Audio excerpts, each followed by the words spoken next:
In this short video, I'm going to be showing you how to leave a comment on Google Docs. Now, as you can see, I've written a bunch of nonsense here, but let's just say that on the third paragraph, I don't like this particular sentence here, or these two sentences. I don't want to leave a comment for another person to then check, review, and edit at a later date. So all you have to do is simply highlight the text that you want to leave a comment for. Let's just say that this is the text I don't like.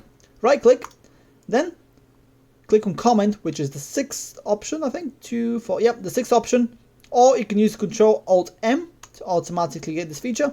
And then a comment box is going to pop up. So here you can leave your comments, you can also add links and things of that nature. So all I'm going to say is, hey, leave a comment, and as you can see, the comment is now left. So we can either resolve the comment by clicking on the little check mark once the person responsible for this section resolves it, or you can click on the three dots, delete your comment, get a link to this comment so you can send it to somebody else, or edit it if you're not happy with what you said and you want to add something extra. So yeah, that's pretty much it. Hopefully you found this video helpful. If you did, please do hit a like down below and subscribe to the channel. If you have any questions, please let me know and I'll be more than happy to help.